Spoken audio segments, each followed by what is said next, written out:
빅보스 2부 오늘도 힘차게 문을 열어보겠습니다. 세상의 모든 경제 이슈를 알려드리는 시간이죠. 경제 언박싱. 오늘도 조용천 미중산업경제연구소 조용천 선생님 나와주셨습니다. 안녕하세요. 네, 안녕하십니까? 예, 안녕하세요.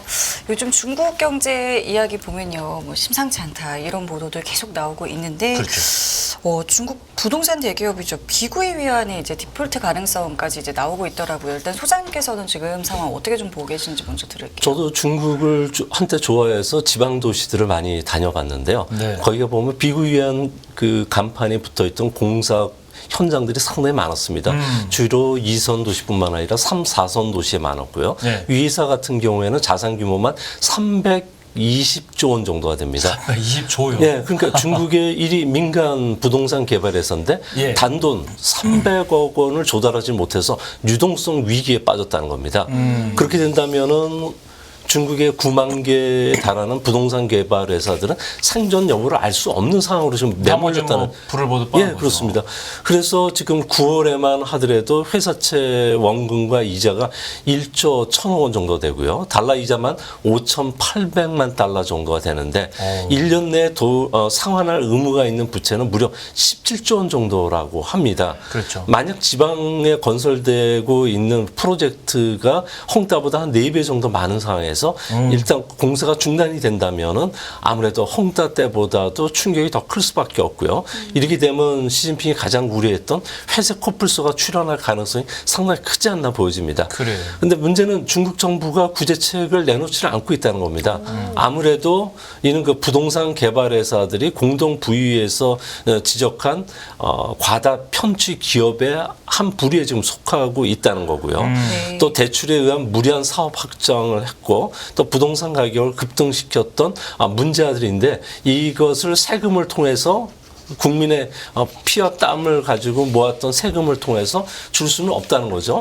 그래서 현재 그 비구이한 쪽에서는 대주주가 갖고 있는 주식을 매각한다든지 네. 또 사재 출연을 통해서 해결해 보려고 하지만 문제는 240조 원 정도에 달하는 부채 규모를 이것을 해결할 방법이 없다는 겁니다. 네. 그래서 지금 현재 가장 유력하게 논의되는 게 디폴트 이후에 채무 재조정 작업을 해야 된다는 이야기들이 지금 나오고 있는데요. 뭐 지방 정부와 은행이 주도를 해서 1차적으로 17조 원만이라도 채무 조정을 하고 그리고 비구이안이 신규 채권을 발행하고 은행이 구채권과 신규 채권을 교환하는 형태로 해서 자산 부채 관계를 정리하자는 거죠. 근데 문제는 이렇게 되면은 대형 은행들 같은 경우는 유리한 조건을 받지만 나머지 중소은행들 같은 경우에는 상당히 그 안 좋은 조건을 받기 때문에 다 채권단이 이걸 동의해 주지는 않을 것으로 보여집니다.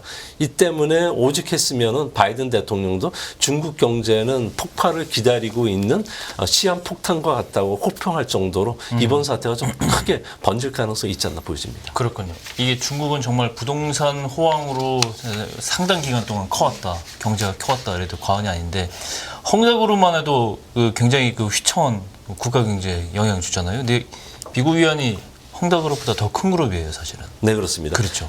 비구이안은 1992년도에 설립했던 아주 신생 기업이고요. 예. 2007년 4월에 홍콩 증시에 상장이 됐던 회사입니다. 2017년부터 2022년까지는 매출액 기준 그 중국 내 1위 기업이고요. 네. 딜로이트 기준으로 해서 세계 100대 건설사 중에 한국 기업이 7곳이 포함되는데 네. 7곳의 매출이 다 합쳐봐야 800억 달러인데 이를 뛰어넘는 수준입니다. 엄청난 규모고요. 그렇죠. 또 올해는 갑자기 매출이 아파트가 안 팔리면서 5위로 추락을 했고요. 또 호텔이나 레스토랑 그리고 또 리조트 개발, 의료 사업 쪽에 다방면으로 이제 발을 넓혔던 회사입니다. 네. CEO는 양우옌이고요. 양꼬창의 창업자의 그 차연대요. 네. 1981년 광동성에서 출생을 했고요. 미국 오하이오주 주립대학에서 마케팅을 전공을 했다고 합니다. 2005년에는 비구이엔에 입사를 했고 2018년도부터는 부친과 함께 공동 회장에 취임했고 올해부터는 단독 회장으로 올라섰고 중국에서는 2014년 이후부터 지금까지 여성 중에서 부호 1위로 항상 올라왔던 유명 인물이라고 합니다. 그렇군요. 네. 지금 어쨌든 상황이 이렇다 보니까 일부 기사에서는 뭐 중국판 리먼 사태가 벌어지는 거 아니냐 뭐 이렇게 나오고 있는데 왜 이런 말까지 이제 나오고 있는 걸까요? 네, 리먼 사태가 전 세계 금융시장에 충격을 줬던 것은 CDO라고 해서 부실 담보부 증권이 그렇죠. 크게 문제가 됐는데요. 예. 이런 신용 파생 상품이 주로 유럽이라든지 아시아, 일본 쪽에 연기금들이 샀고 또 우리나라도 은행들이 이를 매수하면서 부실 채권이 산더미처럼 누적이 됐고 이걸 해소하는 데 상당히 시간이 걸렸는데요. 예. 중국도 다양한 파생 상품들이 갖고 있습니다.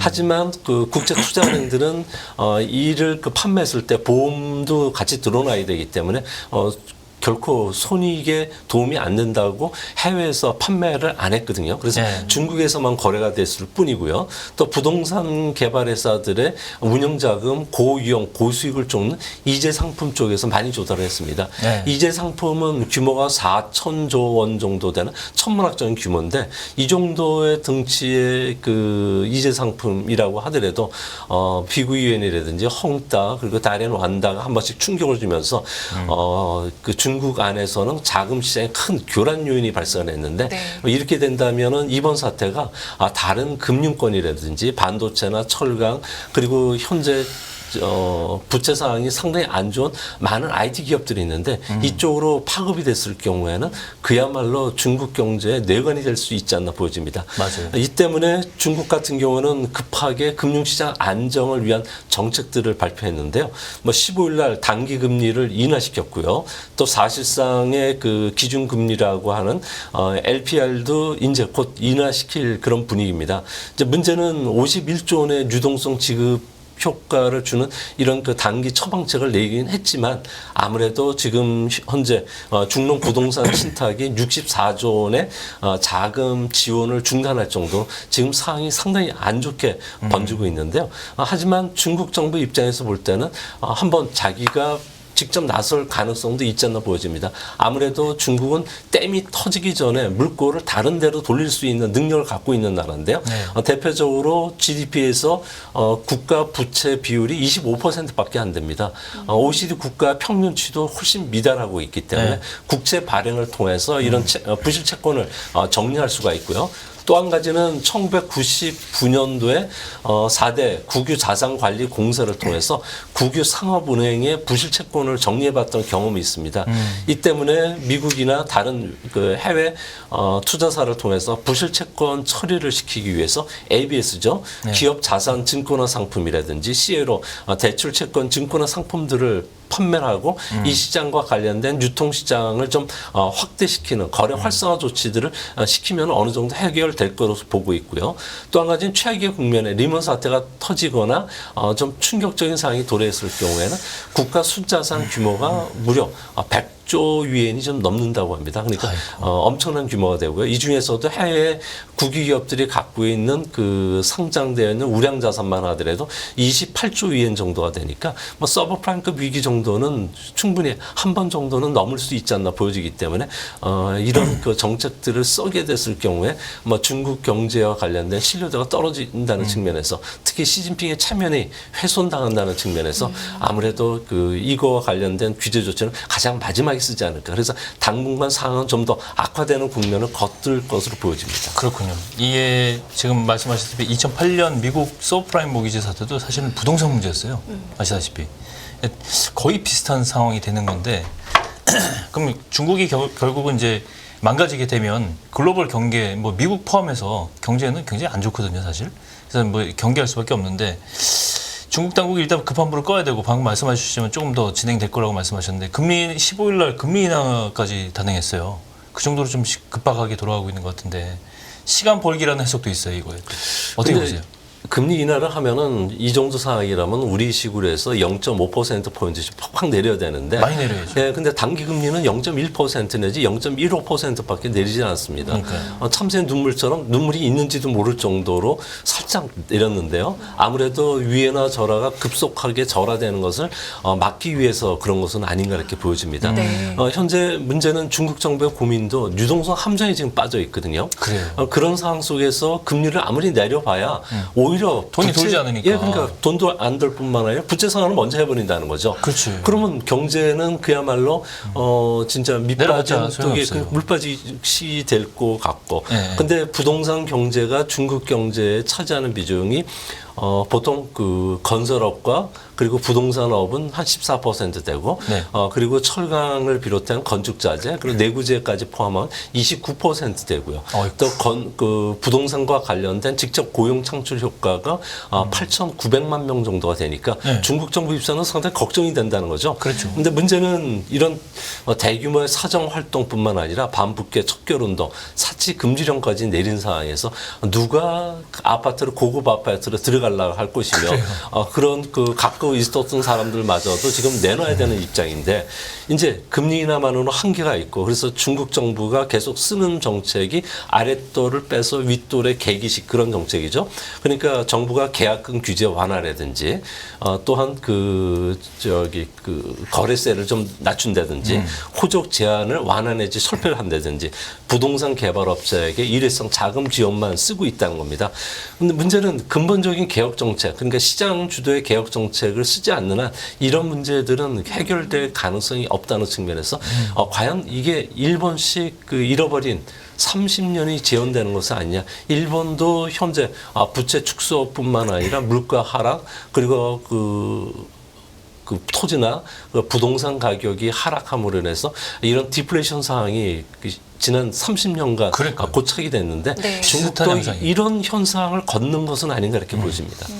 그러니까 지금 중국 경제가 그만큼 좋지 않다는 거기 때문에 뭐 이렇게 지표들을 보면서 얼마큼 안 좋은지를 봐야 하는데 지금 이 와중에 청년 실업률 공표를 안 하겠다 이렇게 또 선언을 했더라고요. 네. 이건 또 어떻게 봐야 될까요?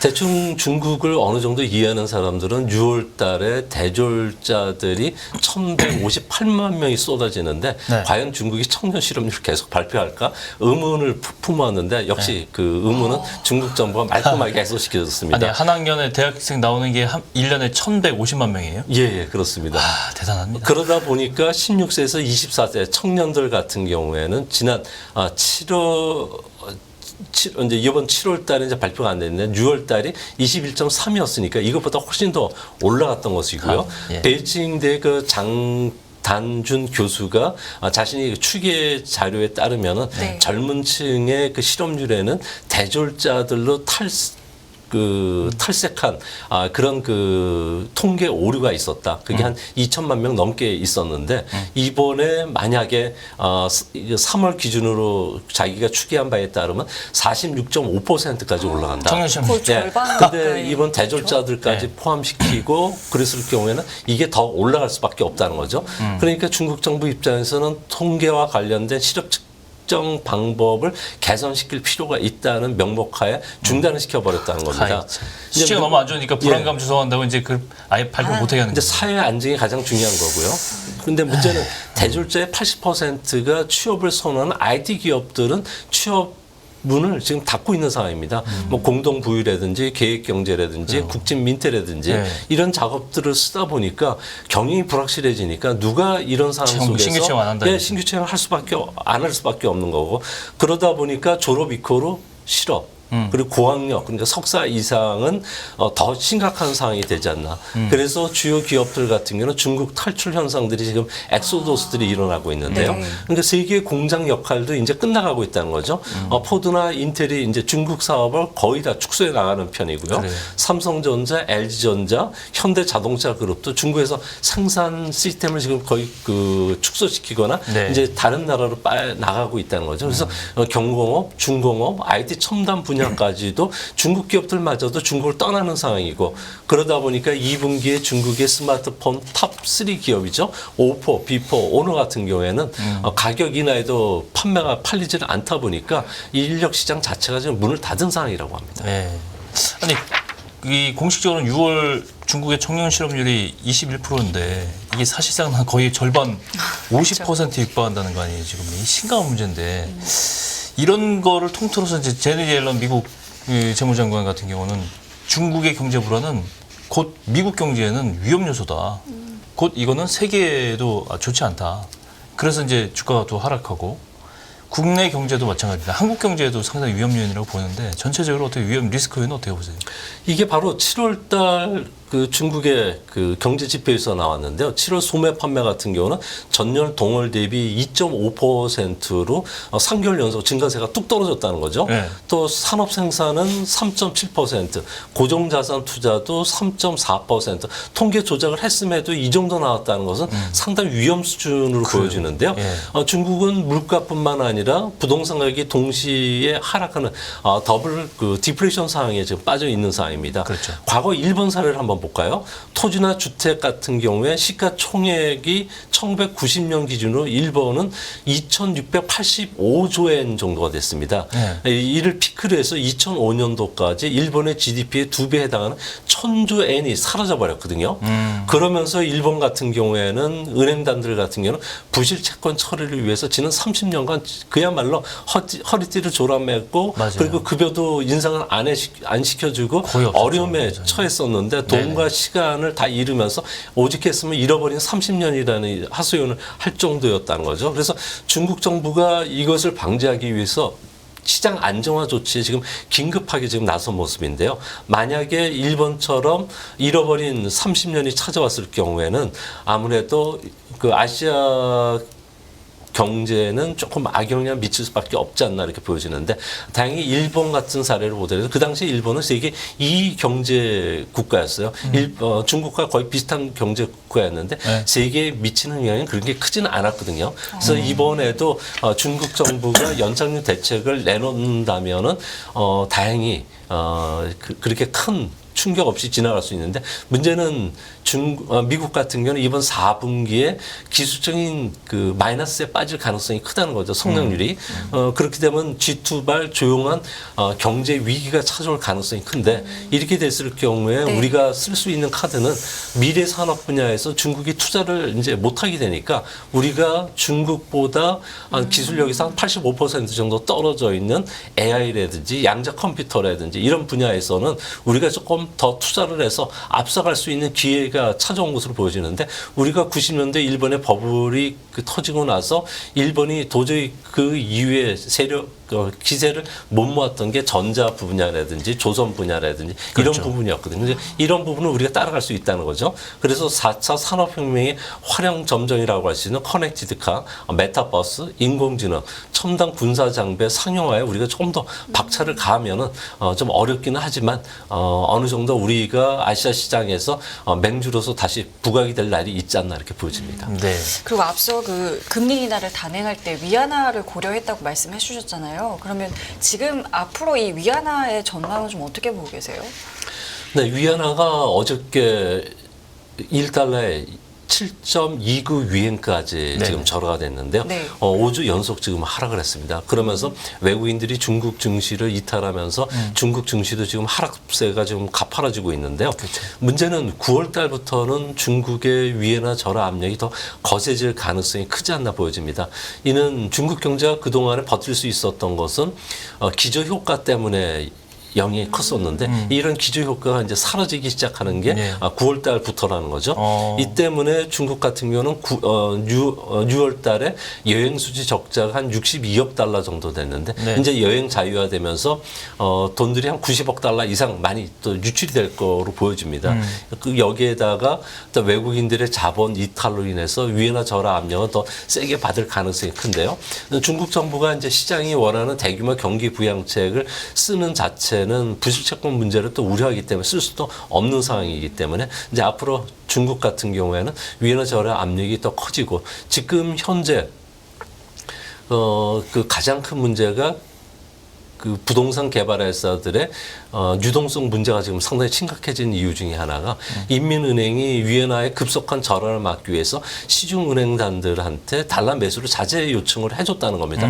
이제 사지 말라는 거죠. 그렇죠. 그렇게 된다면은 수출 둔화가 계속되는 상황 속에서 위안화는 1달러에 7.2위엔이 그 마지노선에 붕괴되면은 네. 그야말로 7.7, 7.8까지 떨어질 수가 있고 또 많은 중국 기업들 같은 거 자금난 속에서 달러와 관련된 이자나 원금을 그 갚지를 못하다 보면은 뭐 무디스라든지 스탠다드 포스 같은 경우는 중국에 대한 신용 등급을 일제히 하락시킬 것이고 이렇게 됐을 경우에 중국이 과연 이런 그 미국의 전방위적인 압력 속에서도 버틸 수 있을까 하는 의문도 좀 생기기도 합니다. 그렇군요.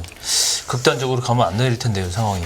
일단 뭐 중국이 이렇게 위안화가 약세가 되면 미국 금리도 오르게 되고 달러도 지나치게 강세가 되면 미국한테도 좋지는 않은 거예요. 그러니까 중간 어느 부분에 잘 찾아서 압박을 해야 되는데 그게 이제 외교로 해결해야 되겠죠. 근데 이런 상황에서 지금 중국 정부가 6년 만인가요? 6년 5개월 만에 여기 써 있는 거 그렇게 돼 있는데 네. 단체 여행 이걸 이제 허가를 했어요. 이제 6호 돌아온다 이렇게 돼 있는데 과연 예전처럼 중국 여행객들이 많아지고 다시 이렇게 아니 이걸 허용한다는 자체도 좀 이해도 안 되는데 이 허용하게 되면 이제 예전처럼 중국 여행객들이 많아질까 그것도 좀 궁금하네요. 좀.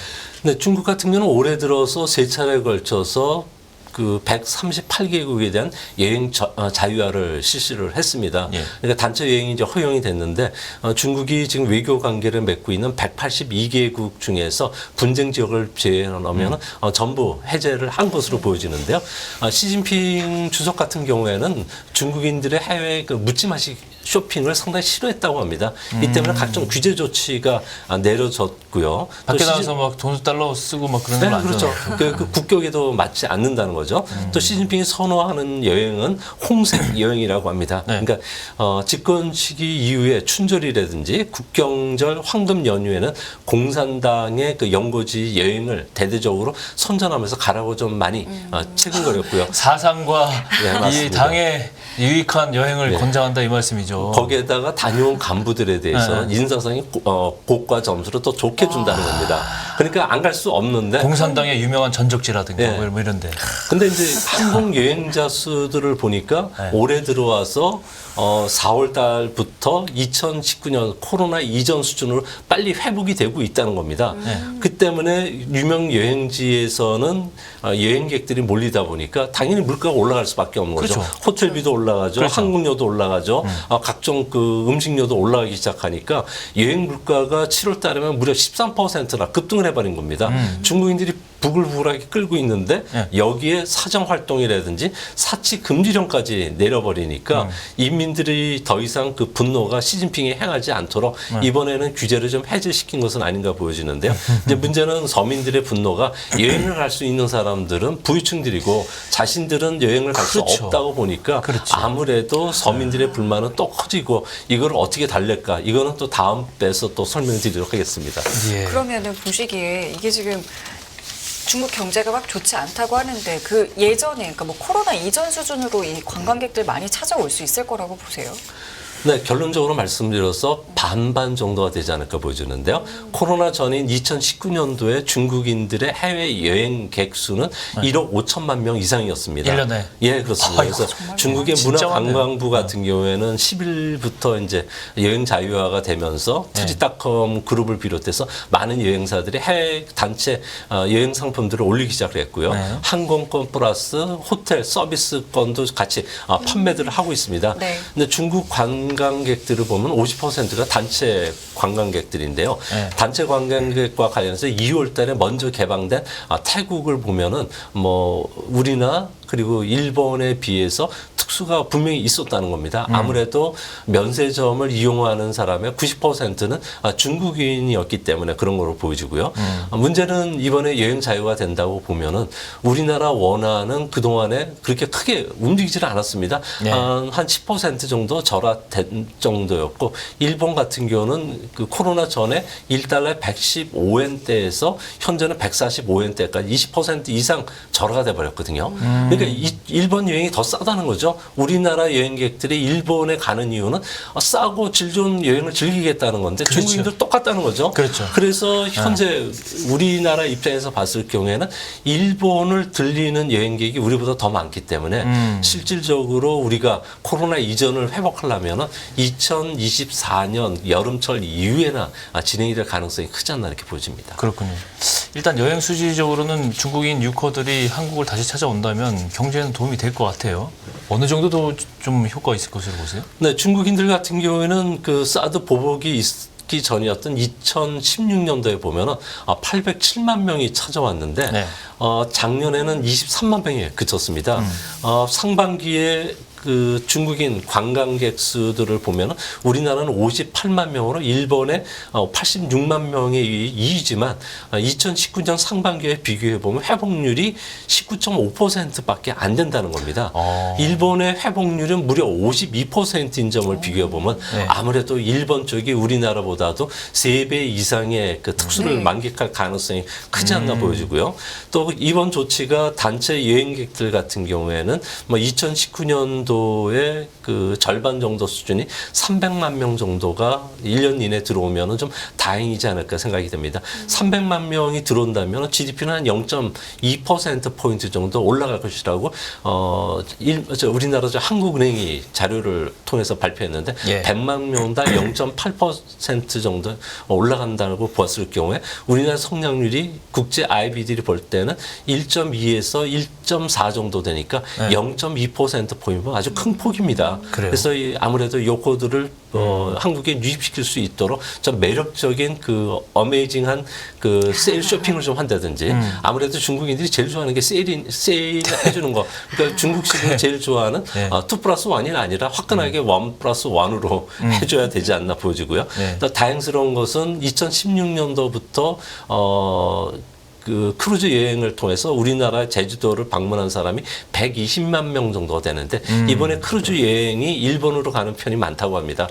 이렇게 되면 중간 기착지로 제주도, 부산을 들릴 가능성이 큰데요. 이렇게 되면은 면세점 방문도 있을 거고 그렇게 된다면 올해 여행 수지 적자가 상반기면 58억 달러 적자가 우리나라가 났는데 이 적자 폭을 상당 부분 좀 만회할 수 있는 기회도 찾아오지 않을까 이렇게 보여집니다. 중국인 단체 관광객 가면 서울에서 보면 명동 맞아요. 에 가득 차 있었고 늘 또 제주도 에 가득했었는데 이분들 안 본 지가 상당히 오래됐는데 이제 곧 보는 거예요 이제. 네? 근데 중국 여행객들의 그 패턴이 많이 바뀌었다고 합니다. 중국인들의 그런가요? 이야기를 들어보면 체험형 관광을 많이 한다고 하는데요. 주로 고궁이라든지 뭐 그 쇼핑보다는 네. 오히려 그 우리나라 유명 관광지의 그 산책로를 걷는다든지 해안 노드를 따라서 걷는다든지 그리고 단풍이 멋있게 들어있는 지역을 간다든지 이런 상품들을 상당히 좋아하고요. 또 문화 체험 관광도 상당히 좋아한다고 합니다.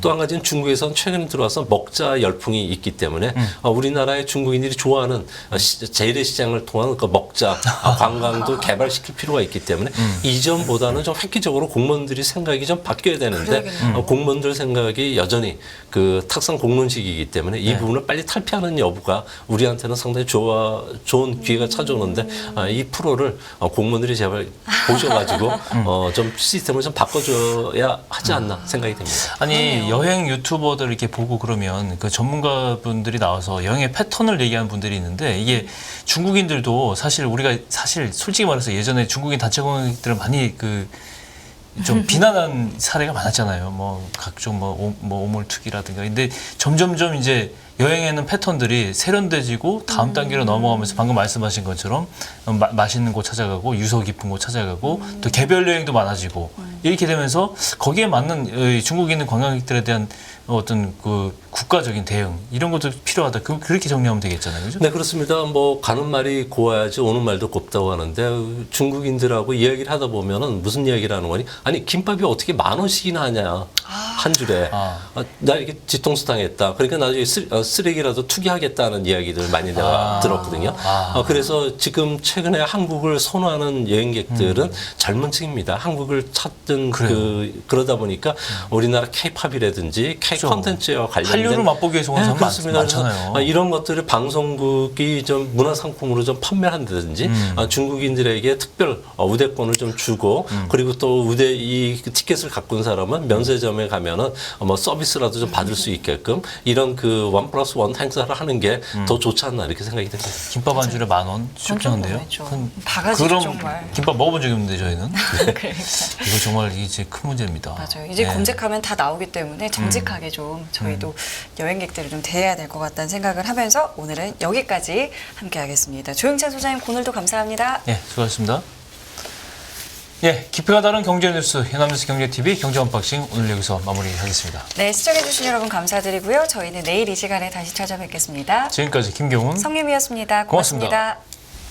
끝없는 위기 속 기회는 언제나 숨어 있습니다. 성공한 투자 고수들과 나눈 투자의 철학.